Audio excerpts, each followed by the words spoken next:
Hello, नमस्कार, राम राम, प्रणाम साथियों।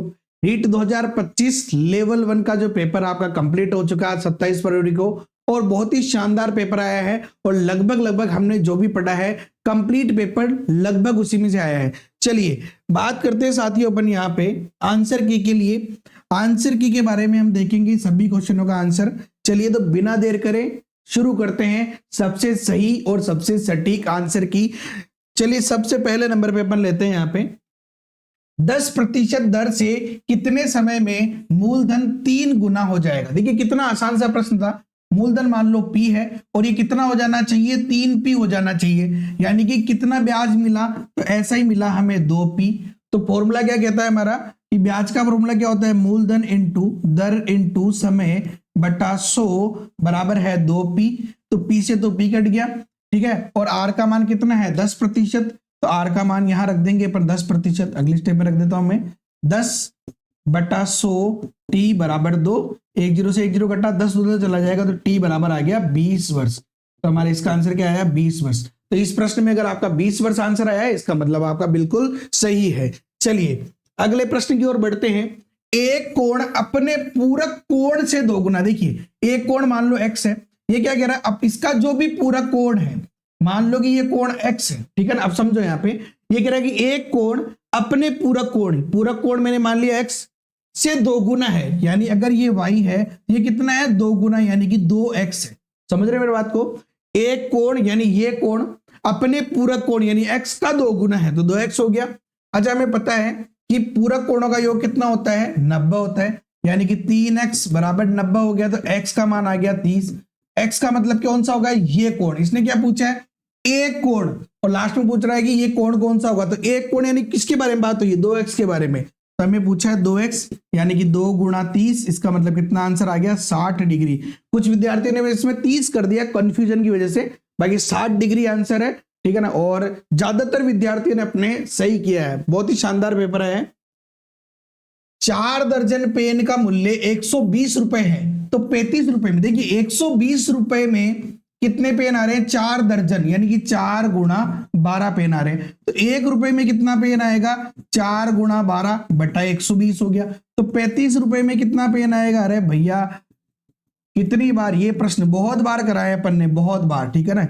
ये लो 12 से कटा ये 10 बार, और ये 2 से कटा 2 बार, ये कटा 5 बार, 5 से 7 बार, 7 दूनी 14 पेन हमारा आंसर आ जाएगा। कितने पेन आएंगे भैया, 14 पेन। जिन्होंने भी 14 पेन किया मस्त करो, मजे करो। अगला प्रश्न कमेंट में जरूर लिखना आपके कितने प्रश्न सही हो रहे हैं। जो 60 और 80 के बीच अभाज्य संख्याओं का योग, मैंने हमेशा कहा है कि 1 से 100 तक की अभाज्य संख्या याद रखो, कुछ भी पूछ सकते हैं, ठीक है ना। तो बहुत आसान सा था। 60 और इसके बीच में देखो 61 थी, 61 के बाद 67 थी, फिर 71 थी, 71 के बाद अपनी बाद में 73 और इसके बाद में 79। चलिए इनको जोड़ लो बस, तो हो गए 7 और 1 8, 8 और 1 9, 9 और 3 12, 12 और 21 का 1, हासिल का 2, यहाँ पे 2 और 6 8, 8 से 14, 14 और 7 21 और 7 28 और 3 35। यानी इसका आंसर कितना आ गया 351। तो इसका आंसर था 351 रुपए, ठीक है। मतलब अंकों का योग 351 अभाज्य संख्या होगा। चलिए अगला प्रश्न देखते हैं आपका। ये कितना शानदार प्रश्न है, बहुत सिंपल सा, नंबर सिस्टम को छेड़ा ही नहीं इन्होंने। 5,52,21,325, ठीक है ना। इकाई नंबर पे देखो, इकाई पे 5, दहाई पे 2, 3, 325। तो कितना आसान था, 5 करोड़ 5। आप चाहो तो ऐसे लिख सकते हो ना, करोड़, 10 लाख, 10,000, सैकड़ा, दहाई, इकाई। कितना आसान था, 5,52,21,325। यानी कि दिमाग नहीं लगाना था, ऐसे कैसे लिख देते आपका काम हो जाता। कितना आसान सा प्रश्न है। अगला प्रश्न है साथियों, 1080 में बेचने पर दुकानदार को 10% की हानि होती है, 10% लाभ के लिए भी कितने में बेचे। देखो 10% की क्या हुई हानि, यानी कितने में बेचा, 90% में। अरे अपने एरिया का प्रश्न है ये, सब लोगों ने बड़े बहुत बढ़िया से किए होंगे। मैंने कहा था कि जो मैंने पढ़ा रखा है ना, ऐप में जो पढ़ा रखा है उसका पहला और दूसरा पार्ट कर लो। यूट्यूब में करा रखा है उसके लिए भी कहा पहला दूसरा पार्ट पढ़ लो। अगर किसी को ज्यादा नहीं पढ़ना, आराम से 80% से ज्यादा पेपर मैथ्स का सोल्व करके आए होंगे। 90% का मतलब हो गया 1080, 1% का मतलब 1080 बटा 90, 0 से कटा 0, 9 से काट दो, 9 कम 9, 9 दूनी 18। 1% का मतलब है 12। ये बोल रहा है 10% का लाभ, 10% लाभ भैया। 10% का लाभ, इसका मतलब कितने में बेचेगा? 110% में। बस 12 गुणा 110 कर दो, खत्म क्वेश्चन। 0, 12 कम 12 का 2 हासिल का 1, 12 कम 12 और 1 13, तो 1320 रुपए इसका आंसर आ जाएगा। इतना आसान सा प्रश्न है। अगला प्रश्न आपका था कि 4 लगातार सम संख्याओं का औसत है 23। देखिए 23 औसत है, वो भी सम संख्याओं का। मैंने बताया था लगातार संख्या जाए कटप्पा विधि, अरे अपनी फेवरेट विधि। करना क्या था भैया, इधर 22 इधर 24, 4 संख्या है, इधर 20 इधर 26, सबसे बड़ी पूछी है, आंसर 26, गेम ओवर। कितना आसान, कितना फास्ट क्वेश्चन किया होगा आपने एग्जाम में। शून्यवाद का जनक, ठीक है ना, मैं ईमानदार आदमी हूं, ये मैंने नहीं पढ़ाया है, ठीक है ना, फिर भी ये पूछा गया। तो शून्यवाद के जनक कौन है भैया? तो वह है नागार्जुन। कौन है? नागार्जुन। इसीलिए मैंने कहा भी अपन ने पढ़ा, उसमें से लगभग लगभग सभी क्वेश्चन मिले हैं, क्योंकि 2 क्वेश्चन ऐसे हैं जो अपन ने पढ़ाया है। अगर पढ़ाया भी होगा तो शायद मुझे याद नहीं है, लेकिन हाँ अपन ने नहीं पढ़ाया, 99% मुझे पता है, इसलिए मैंने लिया है। इसके बाद में आ जाता है करके सीखने के सिद्धांत पर आधारित विधि। भैया करके सीखने के आधार पर यहाँ पे कुछ ऑप्शन दिए हुए थे, प्रदर्शन विधि, इसके अलावा व्याख्यान विधि, लेकिन आंसर क्या था? प्रयोगशाला। प्रयोगशाला, क्योंकि प्रयोगशाला में बच्चा खुद प्रयोग करके और उसके निष्कर्ष तक पहुंचता है, सीखता है, तो इसका आंसर था प्रयोगशाला। अगला प्रश्न है भैया, ये प्रश्न बहुत ही शानदार प्रश्न, देखिए कितना आसान है। यहाँ पे 20 जो है 2 लगातार संख्याओं का योग है। आप 2 प्रकार से कर सकते हैं, या तो इसका एलसीएम लो, सबका एलसीएम निकाल के कर सकते हैं, वरना आसान तरीका क्या था कि 20 4 और 5 का गुणा है, तो 1/4 माइनस 1/5, क्योंकि जब आप एलसीएम लोगे तो 4 पंजे 20 एलसीएम आ जाएगा। देखो कैसे करोगे, 4 पंजे 20, ये 5 और ये 5 का भाग दोगे तो 4 एकम 4, तो 1/20 आ रहा है। इस प्रकार से इसको सोल्व करना था। अब देखो कितना आसान है, प्लस 1/30 क्या है? 5 अंक 30, तो 1/5 माइनस 1/6, 6 7 42, तो 1/6 माइनस 1/7, 7/56, तो 1/7 माइनस 1/8, ठीक है। इसके बाद क्या था? इसके बाद सिंपल सी बात है कि 5 ये कटा, 6 कटा और ये कट गया, तो 1/4 में से 1/8 निकालना है। एलसीएम क्या आएगा? 8, 4 का भाग देंगे 8 में 2 बार, तो 2 एकम 2, 8 का भाग 8 में 1 बार, 1, यानी कि 1/8 इसका आंसर आ जाएगा हमारा, 1/8 इसका आंसर आ गया, 1/8।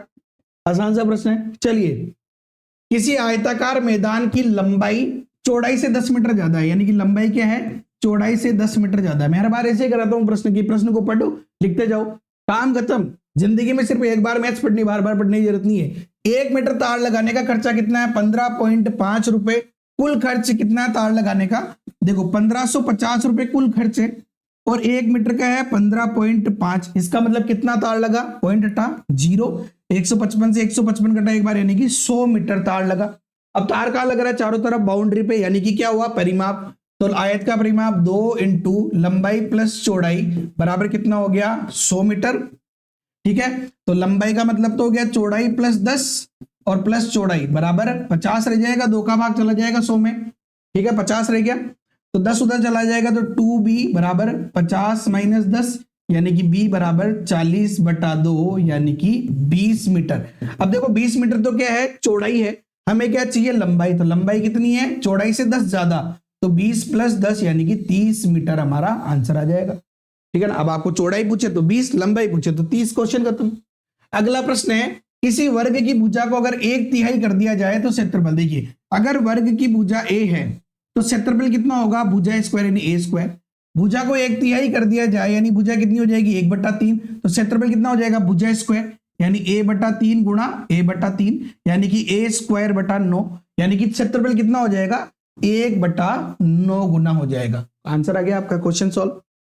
अगला प्रश्न है, 5 का परम मित्र अंक क्या है भैया? ठीक है ना। अब देखिए परम मित्र अंक का मतलब क्या हो गया कि 5 में क्या जोड़े कि 10 आ जाए, या 10 में से घटा दो, 10 माइनस 5 बराबर 5 आंसर है परम मित्र का। आसान सा प्रश्न है। अगला प्रश्न है, ये प्रश्न भैया देखो, ये प्रश्न ये मान के चलो कि आपके जो भी मैंने पढ़ा रखा, जो जिसने भी मेरी क्लासेज में कभी भी नंबर सिस्टम पढ़ा है, तो ये अपने फूफा जी वाला प्रश्न है, क्योंकि हर बार मैंने ये प्रश्न पढ़ाया है। उदाहरण ही यही देते हैं अपन हर बार। सेकंड ग्रेड में भी आया हुआ, ध्यान रखना ये, लेकिन वहां 1 नहीं था, केवल 0.27 था, 23 था सॉरी, यहाँ 0.27 है। करना क्या था? 1 प्लस 27, बार के बाद जितनी भी संख्याओं पे बार है उसका 9 का भाग देंगे, 9 3 27, 9 से 11 बार, तो 11 कम 11 और 1, 11 और 3 14/11 इसका आंसर आ जाएगा। बस क्वेश्चन खत्म। इतना आसान सा प्रश्न है। अगला प्रश्न देखते हैं, मिड डे मील में प्रति बालक प्रतिदिन 150 ग्राम तो भैया चावल और 100 ग्राम गेहूं है, यानी मिड डे मील में प्रति बालक 150 ग्राम तो उसको चावल मिलते हैं, 100 ग्राम उसको गेहूं मिलते हैं। 60 बालकों के लिए 30 दिन में कितना अनाज लगेगा? देखिए अनाज का मतलब दोनों हो गए। तो पहली बात तो एक दिन में कितना हो रहा है, तो एक दिन में बात करें तो 150 और 100 यानी कि 250 ग्राम अनाज लग रहा है। तो 250 ग्राम यानी 250 इंटू 60 बालक है एक दिन में, तो इंटू 60 हो गया। अब ये सारी चीजें किस में है? ग्राम में है। हम इसको केजी में बदले तो 1000 करते पहले क्या हो जाएगा? किलोग्राम हो जाएगा।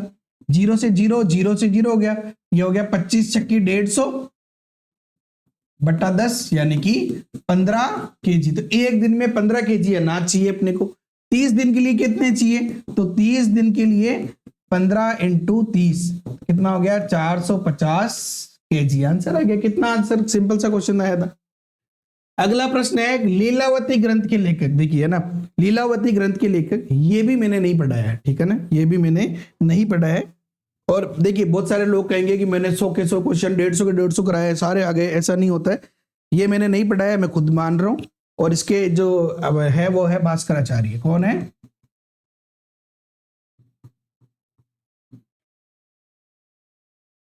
भास्कराचार्य।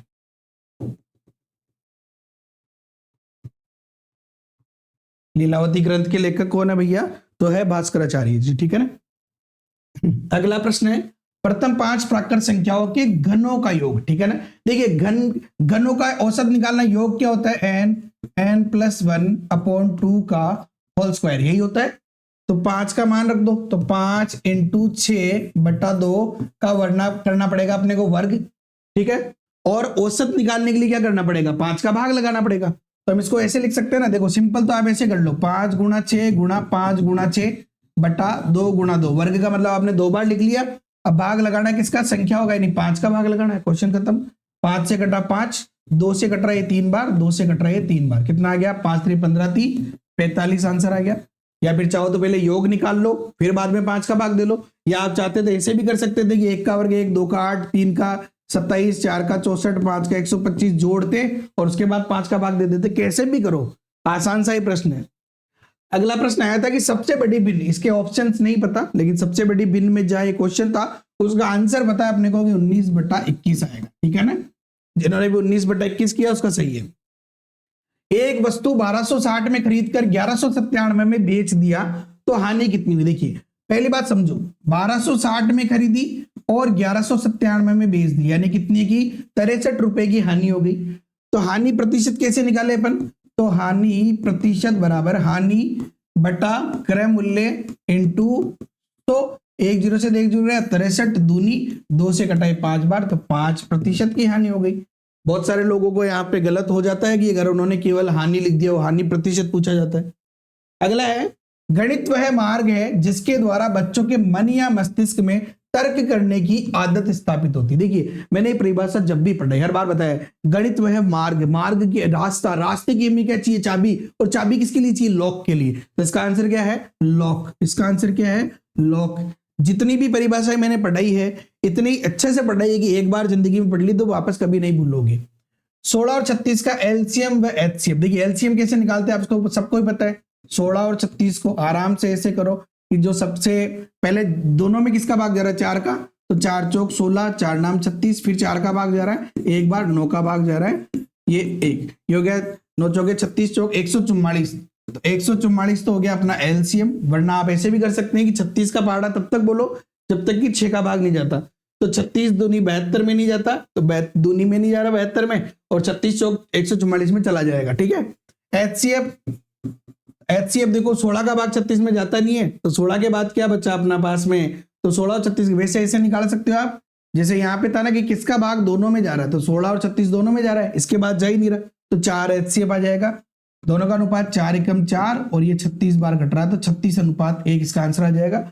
आपको अगर एलसीएम अनुपात एचसीएफ पूछा तो 36:1, और अगर एचसीएफ अनुपात एलसीएम पूछा तो 1:36। ये ध्यान रखना आपको बस।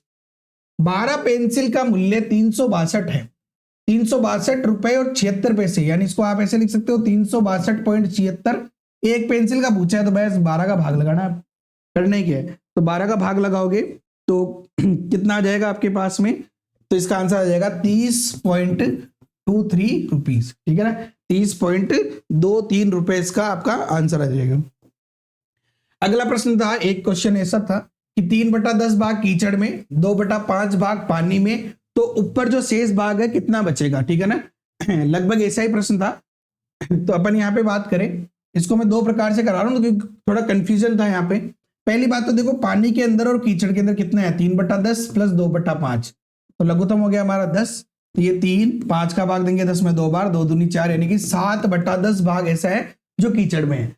अब ये कह रहा है कि अगर 2 मीटर लंबाई है, पोल की 2 मीटर लंबाई है, ठीक है ना, तो पहली बात तो अगर देखो, अगर एक पोल की लंबाई 1 मीटर या 1 किलोमीटर, जो भी 1 मीटर या 1 लीटर जो भी है, 1 मीटर अगर है, तो शेष भाग कितना आ जाएगा, 7/10 करेंगे, घटाएंगे तो 3/10 आ जाएगा।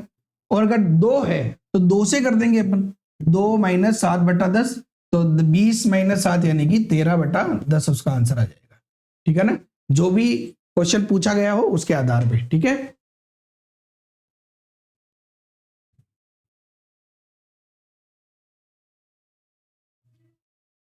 सॉरी, अगर दुगना है, तो यहाँ पे एक चीज ध्यान रखनी है आपको, ये थोड़ा कंफ्यूजन वाला प्रश्न है, ये पूरा प्रश्न पता नहीं चला।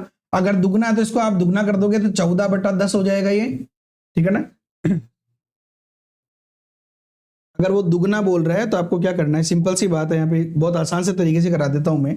अगर 3/10 भाग है तो ये 1 का मतलब अगर 3/10 है, तो 2 का मतलब कितना हो जाएगा, तो 6/10 या 6/20 इसका आंसर आ जाएगा, ठीक है ना, 6/20 इसका आंसर आ जाएगा। तो जो भी आपसे पूछा गया है सिंपल सी बात है, ठीक है।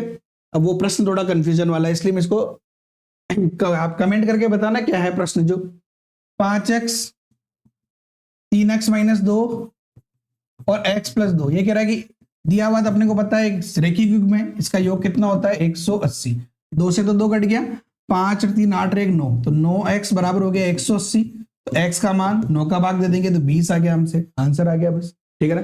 तो साथियों लगभग 24 क्वेश्चन मुझे मिल पाए हैं, ठीक है ना। अभी तक जितनी भी अपडेट आई है उनके हिसाब से बहुत सारे व्यक्तियों ने क्वेश्चन सेंड किए हैं। आपके पास अगर और भी कोई क्वेश्चन हो तो आप मुझे कमेंट कर सकते हैं, क्वेश्चन का आंसर आपको कमेंट में वापस मैं आपको रिप्लाई कर दूंगा, ठीक है ना। और सारे जो भी आंसर हो गए उनको पिन कर दूंगा। इसके अलावा टेलीग्राम ग्रुप में अपनी जो पीडीएफ है इसकी वो आपको मैं डाल दूंगा, ठीक है ना। और भी जो क्वेश्चन आएंगे उनके आंसर्स भी आपको टेलीग्राम ग्रुप में मैं दे दूंगा। इसके अलावा व्हाट्सएप ग्रुप का भी लिंक है नीचे, व्हाट्सएप ग्रुप में भी जुड़ सकते हैं आप, वहां पे भी आपको आंसर की मिल जाएगी। वीडियो पसंद है लाइक करो, अपने दोस्तों के साथ शेयर करो, चैनल पे सब्सक्राइब करके बेल आइकन पे क्लिक कर देना। Okay, have a nice day, thank you so much, जय हिंद, जय भारत, वंदे मातरम।